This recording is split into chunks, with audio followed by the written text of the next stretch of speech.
Hello friends, welcome to honey GS academy. జనవరి 19 daily current affairs with GS points. So మనం first చూస్తే economy article వార్తల్లో ఉంది. IMF అనేది ప్రతి year 2 times world economic outlook అని చెప్పేసి రిపోర్ట్ ఇస్తుంది. సో ఇది వెరీ ఫేమస్ రిపోర్టు. చాలాసార్లు మనకి ఈ ఎస్ఏ లాంటి ఎగ్జామ్ లోపల రిపోర్ట్ పేరే అడిగారు ఎగ్జామ్ లోపల, కాబట్టి వెరీ ఇంపార్టెంట్. ఏంటి రిపోర్ట్ ఏంటి చూస్తే మనం, సో వరల్డ్కి జీడిపి అంచనా వేసింది, ఇండియాకి కూడా జీడిపి అంచనా వేసింది. 2025 అండ్ 26 ఇయర్కి 25లో చూస్తే మనకు 3.3 అని చెప్పిస్తున్నది. నెక్స్ట్ ఇయర్ కూడా సేమ్ ఉంది, 3.3 అని చెప్పిస్తుంది. ఇండియా చూస్తే 6.5, సేమ్ 6.5 మనకి. సో ఎక్స్ప్రెస్ పేపర్లో 6.8 ఇచ్చాడు, బట్ 6.5 అది. 25 అండ్ 26 ఇయర్ గాను ఐఎంఎఫ్ అనేది ఇండియా జీడిపిని చెప్పింది. అయితే ఇంతకుముందు చూస్తే వరల్డ్ బ్యాంక్ కూడా మన రిపోర్ట్ ఇచ్చిందండి. దాని పేరు గ్లోబల్ ఎకనామిక్ ప్రాస్పెక్ట్ అని చెప్పేసి పిలుస్తాం. అది వరల్డ్ బ్యాంక్ ఇచ్చింది.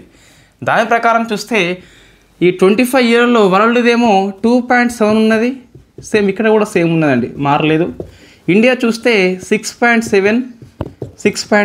సో మనకు కంపల్సరీ ఈ ఐఎంఎఫ్ కానీ యూఎన్ఓ కానీ వరల్డ్ బ్యాంక్ కానీ ఇచ్చినప్పుడు ఇండియాతో పాటు వరల్డ్ జీడిపి ఫోర్కాస్ట్ కంపల్సరీ గుర్తుపెట్టుకోవాలి. చాలాసార్లు ఎగ్జామ్లో వచ్చింది. ఇటీవల చూస్తే ఒక 1 year నుంచి ఎగ్జామ్లో రావట్లేదు ఇటువంటి. బట్ మనం మినిమం అయితే UNO, world bank, IMF, ADB, మన ఆర్థిక శాఖ, సర్వే, బడ్జెట్, ఆర్బీఐ, సో ఇవైతే మనము కంపల్సరీ గుర్తుపెట్టుకోవాలి. ఈ జీడిపి రేట్లు ఏవైతే ఉన్నాయో సో ఎగ్జామ్లో మనకు తరచుగా వస్తున్నాయి. బట్ 1 year నుంచి మనకి ఈ ట్రెండ్ అనేది ముగిసిందండి. ఒక్కటి గుర్తుపెట్టుకోవాలి, పోటీ పరీక్షల్లో ఒక్క పేపర్ తీసుకొని ఒక అంచనాకు ఎప్పుడు రావద్దు. నెక్స్ట్ ఇయర్లో వేరే మారచ్చు ట్రెండు. కాబట్టి సో మనం ఓవరాల్గా తీసుకోవాలి యావరేజ్, తప్పితే ఒక్క పేపర్ తీసుకొని ఇంకా రిపోర్టు వస్తే దాని పిహెచ్డి లాంటి కోర్స్ చేయవద్దు. సో ఫస్ట్ మన ఎకనామీ ఆర్టికల్ అండి అయిపోయింది. సో నెక్స్ట్ చూస్తే స్పేస్ ఆర్టికల్ వెరీ ఫేమస్ మనకి వార్తల్లో వచ్చింది. ఒక ఉపగ్రహాన్ని చైనా ప్రయోగించింది. దాని పేరు PRSC-E01 అని చెప్పేసి పిలుస్తాం. ఇది పాకిస్తాన్ యొక్క ఉపగ్రహం అండి. సో మనం గుర్తుపెట్టుకోవాలి, పాకిస్తాన్ యొక్క ఉపగ్రహము. పాకిస్తాన్ యొక్క మొట్టమొదటి ఎలక్ట్రిక్ ఆప్టికల్ ఉపగ్రహం అని చెప్పేసి పిలుస్తాం. వాతావరణ సేవలు అందిస్తుంది, విపత్తు నిర్వహణ కోసం అని చెప్పేసి పనిచేస్తుంది, వ్యవసాయం కోసం కూడా పనిచేస్తుంది. ఇది పాకిస్తాన్ యొక్క ఫస్ట్ ఎలక్ట్రిక్ ఆప్టికల్ శాటిలైట్ కాబట్టి, నేషన్ యొక్క ఫస్ట్ కాబట్టి ఎగ్జామ్లో వస్తుంది. ఇది చైనా ప్రయోగించింది జియూక్వాన్ నుంచి. సో గుర్తుపెట్టుకోవాలి, జియూక్వాన్ నుంచి చైనా ప్రయోగించింది.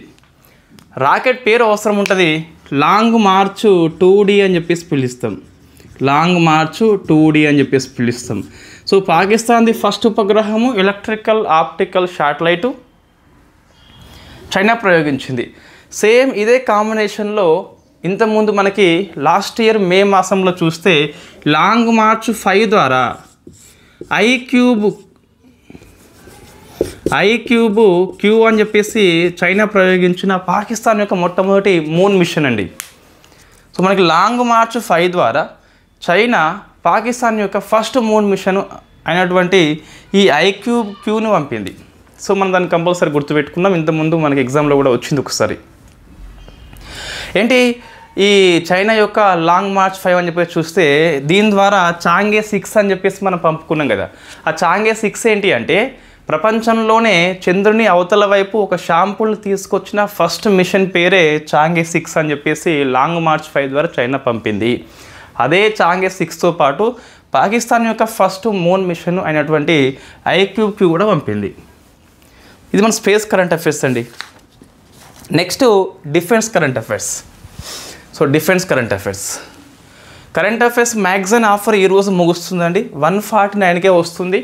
లో కాస్ట్ అండి. అది మనం పెట్టే ఎఫర్ట్స్కి వాల్యూ మనం కట్టొద్దు ఎప్పుడైనా సరే. అయినప్పటికీ అది లో కాస్ట్. అది మీకు ఎవ్రీ మంత్ 2 మ్యాగజైన్స్ వస్తాయి. అది హ్యాండ్ రిటర్న్ నోట్సే, నాట్ డిటిపి. దాంతోపాటు ఎవ్రీ 3 monthsకి ఎవరు చేయని విధంగా మనం సబ్జెక్ట్ వైజు చాప్టర్ వైజ్ తీసుకొస్తాం. సో మీరు పాలిటీ కావచ్చు, economy, science and technology, so ఏ తీసుకున్నా మీకు చాప్టర్ వైజ్ ఉంటుంది, సబ్జెక్ట్ వైజ్ ఉంటుంది. ఈజీగా మనం రివైజ్ చేయవచ్చు. దాంతోపాటు సబ్జెక్టు జిఎస్ చాలా వరకు కవర్ అవుతుంది. చాలా పరీక్షల్లో మనము నిరూపణ చేసుకున్నాం. ఇది కొత్త మ్యాగజైన్ కాదు, బట్ మన యాప్లో కొత్తది కానీ యూట్యూబ్లో మనం ఎప్పటి నుంచో ఉన్నాం కాబట్టి 2 years అవుతుంది మనం ఉండబట్టి. ఒకసారి మీకు మన క్వాలిటీ తెలుసు కాబట్టి తీసుకునే ప్రయత్నం చేయండి మీ గిట్ట అవసరం అనిపిస్తే. రైట్, ఇప్పుడు ఏంటి అంటే డిఫెన్స్ కరెంట్ అఫైర్స్. ఇక్కడ ఒక విన్యాసం మనకి వార్తల్లో ఉంది, లా పెరౌసీ అని చెప్పేసి పిలుస్తాం. సో లా పెరౌసీ వెరీ ఫేమస్ అండి. ఇది ఫ్రెంచ్ నేవీ కండక్ట్ చేస్తున్న మల్టీలాటరల్ నేవీ విన్యాసము, బహుళ దేశాలు హాజరవుతున్న నావిక విన్యాసం పేరే లా పెరౌసీ అని చెప్పేసి పిలుస్తాం. ఈసారి మనకి 4th ఎడిషన్ అండి. దీన్ని ఇండియన్ ఓషన్ హోస్ట్ చేస్తుంది. ఈసారి 5th ఎడిషన్ అండి. అయినప్పటికీ 9 కంట్రీస్ హాజరవుతున్నాయి. సో ఈ 9 కంట్రీస్లో ఇండియా ఉందా అంటే ఎస్ అని చెప్పాలి. సో ఇండియా నుంచి మనకి INS ముంబై అని చెప్పేసి ఒక డెస్ట్రాయరు మనకి హాజరైతే అవుతుంది. అది మనం గుర్తుపెట్టుకోవాలి. La Perouse French navy conduct చేస్తున్న multilateral navy exercise, Indian Ocean host చేస్తుంది. 5th ఎడిషన్, 9 కంట్రీస్ హాజరవుతున్నాయి కాబట్టి దీన్ని బహుళ దేశాలు అని చెప్పేసి పిలుస్తున్నాం. ఇండియా తరపున INS ముంబై అని చెప్పేసి హాజరైంది. నెక్స్ట్ డిఫెన్స్లో మరొకటి వార్తల్లో ఉన్నదండి, ట్రాజన్ 155mm అని చెప్పేసి.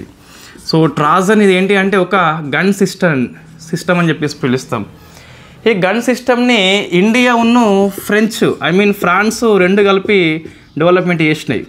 ఇప్పుడెందుకు వార్తల్లో వచ్చింది అంటే దీన్ని ఆర్మేనియా కొనుక్కుంటుంది. సో అందుకు మనకి వార్తల్లో వచ్చింది. సో ఈ ట్రాజన్ ఒక గన్ సిస్టమ్, ఇండియా ఫ్రెంచ్ యొక్క సంయుక్త గన్ అది, దీన్ని ఆర్మేనియా ఒప్పందం చేసుకున్నది. ఇది మీరు ఆన్సర్ చేయండి. ఇంతకుముందు ఇండియా నుంచి ఆర్మేనియా ఏం కొనుగోలు చేసుకుంది ఈ డిఫెన్స్ సెక్టార్ లోపల? డిఫెన్స్ ఎక్స్పోర్ట్స్ ఏవైతే ఉన్నాయో మనకి ఫ్రీక్వెంట్లీ ఎగ్జామ్లో వస్తాయి. సో మనం గుర్తుపెట్టుకోవాలి compulsory. Right, next science and technology others అండి. సో వెరీ ఫేమస్ మనకి వార్తల్లో వచ్చింది అటామిక్ ఎనర్జీ కమిషన్ అని చెప్పేసి పిలుస్తాం. ఇది మనం డిస్కస్ చేసినాం. న్యూక్లియర్ ఎనర్జీ లోపల ఒక 2 hours క్లాస్ ఉంటుంది, అందరికీ పనికి వస్తుంది, బట్ APPS వాళ్ళకి బాగా పనికి వస్తుంది. అటామిక్ ఎనర్జీ కమిషన్ అండి. ఇది పునర్వ్యవస్థీకరణ చేయడం జరిగింది కాబట్టి వార్తల్లో వచ్చింది. ఎందుకు అంటే కొత్తగా మనకి క్యాబినెట్ సెక్రటరీ ఎవరు సోమనాథన్ వచ్చింది కాబట్టి, సో ఆయనకు కూడా ఇందులో సభ్యత్వం ఉంటుంది కాబట్టి దీన్ని మరొకసారి ఏర్పాటు చేయడం జరిగింది. సో ఇతనితో పాటు మనకి ఇంకొకరు ఉన్నారు, మనోజ్ గోవిల్ అని చెప్పేసి కూడా వచ్చిండు కొత్తగా. సో మనోజ్ గోవిల్ ఇతనేమో ఎక్స్పెండిచర్ శాఖ యొక్క సెక్రటరీ అండి. సో మనకి వార్తల్లో ఉన్న వ్యక్తి.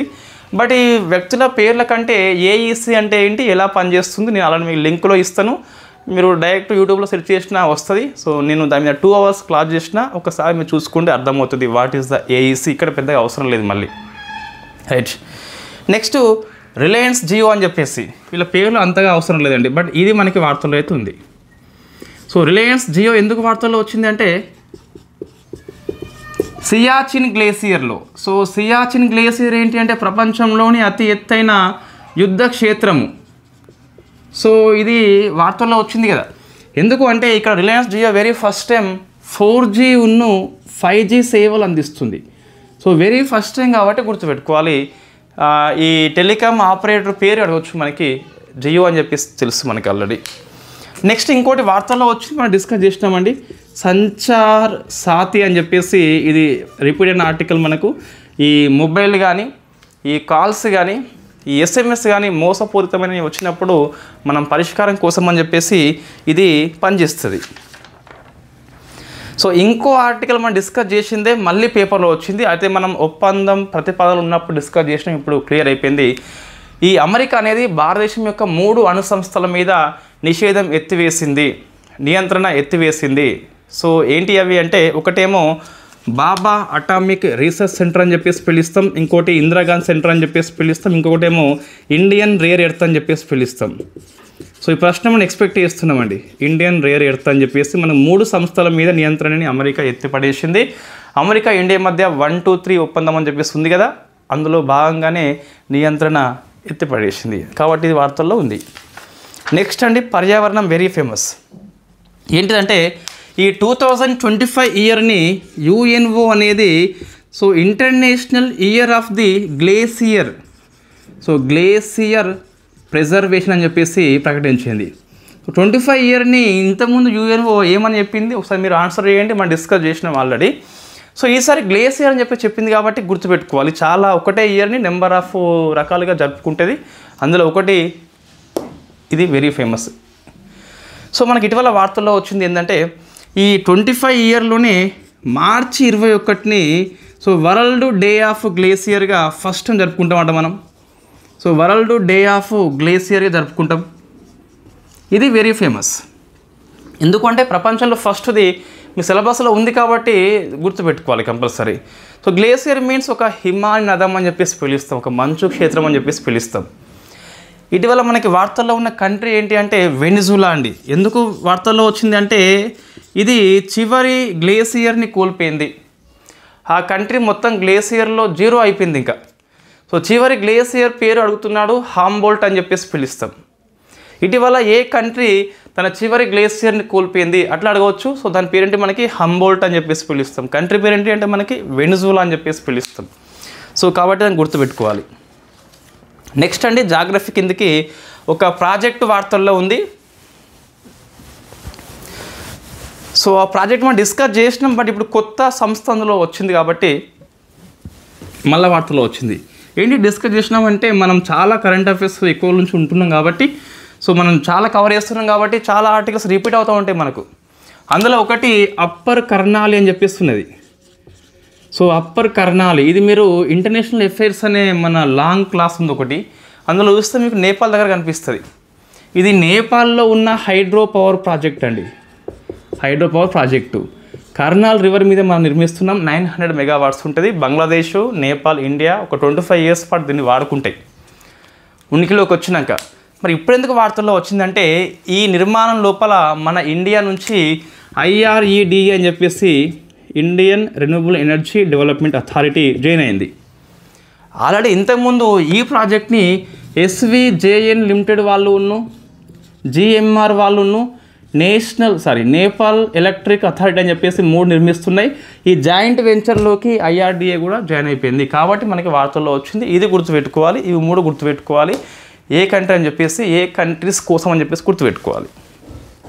నెక్స్ట్ గవర్నమెంట్ పాలసీ వార్తల్లో వచ్చిందండి స్వామిత్వ అని చెప్పేసి పిలుస్తాం. ఇది డిస్కస్ చేసిన ఆర్టికల్ గవర్నమెంట్ పాలసీ ఒకసారి మీరు తీయండి. మినిస్ట్రీ ఆఫ్ పంచాయతీ రాజ్ లోపల మీకు కనిపిస్తుంది ఇది. సో ఎప్పుడైనా సరే మీరు కరెంట్ అఫైర్స్ ఏ ఇయర్లో ఉన్నప్పటికీ 2024 international relations affairs, government policy, polity, economy, science and technology, space, environment ఈ 6 అయితే 25 ఇయర్స్ జరిగే అన్ని ఎగ్జామ్స్కి కూడా ఇది పనికి వస్తుందండి. సో మన ఫ్రీగానే ఉన్నాయి యాప్లో, ఆ గ్రూప్లో కూడా కొన్ని ఉన్నాయి. రైట్, ఇది మనం డిస్కస్ చేసినామండి. ఇది ఏం లేదు, ఈ గ్రామీణ ప్రాంతం లోపల భూ యజమానులకి ప్రాపర్టీ కార్డు ఇస్తుంది అన్నట్టు. అదే స్వామిత్వ స్కీమ్. నిన్న మనకు PM మోడీ గారు 230 డిస్టిక్ లోపల 50,000 గ్రామాల లోపల 65 లక్షల స్మార్ట్ కార్డ్స్ ఇవ్వడం జరిగింది వర్చువల్లో. అది మనకి వార్తల్లో వచ్చింది. ఆ నెంబర్స్ ఫోకస్ చేయకండి. ఈ స్కీమ్ యొక్క ఉద్దేశం ఏంటి? ఇది ఏ మినిస్ట్రీ మనకి? Ministry of Panchayati Raj. ఈ సెంట్రల్ సెక్టార్ స్కీమ్ అండి.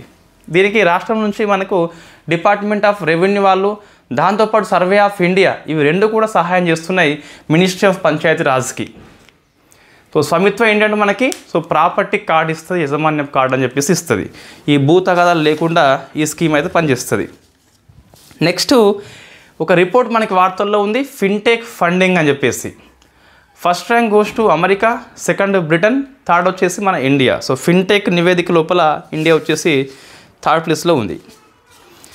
సో కమిటీ అండి, సుప్రీంకోర్టు లోపల లింగ సమానత్వం అని చెప్పేసి కమిటీ ఉంటుంది. BV నాగరత్న ఆధ్వర్యం లోపల ఏర్పాటు చేయడం జరిగింది.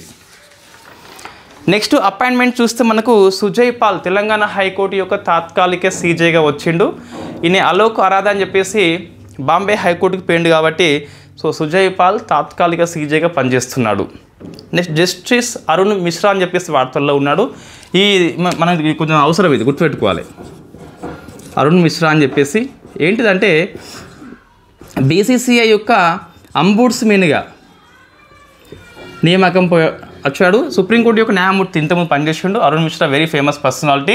సో ఏంటి అంబుడ్స్మెన్ అంటే ఈ BCCI విషయంలో అంటే నైతిక ప్రమాణాల కోసం అని చెప్పేసి ఈ వ్యవస్థ పనిచేస్తుంది. ఆటగాళ్ళు కావచ్చు, లేకుంటే పరిపాలనా నాయకులు కావచ్చు. సో అందుకోసము అరుణ్ మిశ్రా వెళ్ళింది కాబట్టి చైర్పర్సన్గా మనం కంపల్సరీ గుర్తుపెట్టుకోవాల్సిందే. తెలంగాణ చూస్తే మీకు ఈ సింగపూరు ఒప్పందాలు 2 వార్తల్లో ఉన్నాయి. బట్ మనం ఒకేసారి డిస్కస్ చేద్దాం. సింగపూర్ నుంచి వచ్చిన తర్వాత మొత్తం ఏమేమి ఉన్నాయని చెప్పేసి. ఫస్ట్ చూస్తే ఈ institution of the technical education అని చెప్పేసి యంగ్ ఇండియా స్కిల్స్తో ఒప్పందం చేసుకుంది. దాంతోపాటు ఎస్టీ టెలిమీడియా సంస్థ అని చెప్పేసి ఈ రంగారెడ్డి డిస్టిక్ లోపల మీర్ ఖాన్పేట అని చెప్పేసి ఉంటుంది కదా, అక్కడ ఒక డేటా సెంటర్ని ఓపెన్ చేస్తుంది. మనం డిస్కస్ చేద్దాం అన్నీ ఒకసారి, సింగపూర్ ఒప్పందాలు ఏంటని చెప్పేసి. ఇది కరెంట్ అఫైర్స్ అండి. ఈరోజు కరెంట్ అఫైర్స్ లోపల మనము ఎకనామీ బాగా ఫోకస్ చేయండి. ఐఎంఎఫ్ వరల్డ్ ఎకనామీ అవుట్లుక్ ఉంది కదా, సో గణాంకాలు గుర్తుపెట్టుకోవాలి. స్పేస్ ఇది PRSCE-01 పాకిస్తాన్ది అయినప్పటికీ అవసరమే, లాంగ్ మార్చ్ 2D అని చెప్పేసి పిలుస్తాం. డిఫెన్సు లా పేర్ హౌస్ వార్తల్లో ఉంది. ఫ్రెంచ్ నేవీ కండక్ట్ చేస్తున్న మల్టీలాటరల్ నేవీ విన్యాసము అది ఇండియన్ ఓషియన్ సీలో కండక్ట్ చేస్తుంది. మన ఇండియా నుంచి INS ముంబై అని చెప్పేసి హాజరైంది. సో ట్రాజన్ 155mm ఒక గన్ సిస్టము ఇండియా ఫ్రాన్స్ తయారు చేస్తున్నాయి, ఆర్మేనియా కొనుక్కుంటుంది. రిలయన్స్ జియో సియాచిన్ గ్లేసియర్ లోపల 4G 5G సేవలు ఫస్ట్ టైం అందిస్తుంది. సంచార్ సాథీ మొబైల్ యాప్ ఈ మోసపూరితమైన కాల్స్ కావచ్చు, SMS కావచ్చు, వీటిని ఫిర్యాదు చేసేలా ఈ వ్యవస్థ పనిచేస్తుంది. నెక్స్ట్ ఈ బార్కును IGCR ఇండియన్ రేర్ ఎర్త్ 3 సంస్థల మీద అమెరికా వచ్చేసి ఆంక్షలు ఎత్తిపడేసింది. 2025ని UNO ఇంటర్నేషనల్ ఇయర్ ఆఫ్ గ్లేసియర్గా అనౌన్స్మెంట్ చేసింది. March 21 గ్లేసియర్ డేగా ప్రకటించింది. Upper Karnali hydro power project యొక్క ఒప్పందం జాయింట్ వెంచర్లోకి IREDS సంస్థ అని చెప్పేసి వచ్చింది. సో స్వామిత్వ స్కీమ్ మనకి వార్తల్లో వచ్చింది. మినిస్ట్రీ ఆఫ్ పంచాయతీరాజ్ యొక్క సెంట్రల్ సెక్టార్ స్కీము భూ యజమానులకి గ్రామీణ ప్రాంతం లోపల ప్రాపర్టీ కార్డ్ అయితే ఇస్తుంది. ఈ ఫిన్టెక్ ఫండింగ్ లోపల అమెరికా బ్రిటన్ తర్వాత ఇండియా థర్డ్ ప్లేస్ వచ్చింది. జెండర్ ఈక్వాలిటీ కమిటీ అని చెప్పేసి BV Nagarathna, justice Arun Mishra BCCI యొక్క అంబుడ్స్మెన్, ఎథిక్స్ కమిటీ చైర్పర్సన్ ఇతను పనిచేస్తున్నాడు. సుజయ్ పాల్ తెలంగాణ హైకోర్టు యొక్క CJగా పనిచేస్తున్నాడు. ఇవి మనకి ఈరోజు current affairs. Thank you very much. మళ్ళీ చెప్తున్న కరెంట్ అఫైర్స్ మ్యాగజైన్ ఆఫర్ అయితే ఈరోజు లాస్ట్ ఉంటుందండి. ఎకనామీ మనకి 999కే ఇస్తున్నాము, అదే ఆఫర్గా మీరు తీసుకోండి, అదే ఆఫర్ అది. సో ఈరోజు మేము నిన్న ఎగ్జామ్ కండక్ట్ చేసినాము, ఈరోజు దాని మీద 8 PMకి లైవ్ సెషన్ ఉంటుంది. సో ప్రతిరోజు ఒక మనము ముందే ఇస్తున్నాం షెడ్యూల్, 1 మంత్కి ఇచ్చి పడేసిన. సో 1 మంత్కి ఏ రోజు ఏ టాపిక్ చదవాలి ముందే ఉంటుంది. దాంతోపాటు ఎవ్రీ సండే ఎగ్జామ్ ఉంటుంది. ఇప్పుడు ఈ సండే ఎగ్జామ్ ఉంది, ఈరోజు 19వ తారీఖు. మళ్ళీ మనకి రేపు ఎల్లుండి అయిపోతే ఒక యూనిట్ అయిపోతుంది మాకు. సో అప్పుడు 22nd మళ్ళీ ఎగ్జామ్ ఉంటుంది దీని మీదనే. సో రివిజన్ చాలా ఎక్కువ అవుతుంది. యూనిట్ టెస్ట్ కండక్ట్ చేస్తున్నాం, వీక్లీ టెస్ట్ కండక్ట్ చేస్తున్నాం. ఈ కోర్సు మొత్తం మనకి April 15కి అయిపోతుంది. కోర్సు అయిపోయాక వదిలివేయకుండా సిలబస్ మొత్తాన్ని 3 పార్ట్స్గా చేసి ఎవ్రీ 15 డేస్కి రివిజన్ క్లాసు ఉంటుంది, యాక్టివ్ రీకాల్ షీట్స్ ఉంటాయి, మళ్ళీ ఎగ్జామ్స్ ఉంటాయి. So revision class, active recall sheets, exams. So ఇంతవరకు ఏ కోర్సులో ఇటువంటి అవకాశాలు కల్పించలేదు, అటువంటి థింకింగ్ ఎవరు చేయలేదు. సో తక్కువ ప్రైస్లోనే మనకి ఎక్కువ వినియోగం వచ్చేలా చేయడం జరుగుతుంది. Thank you very much.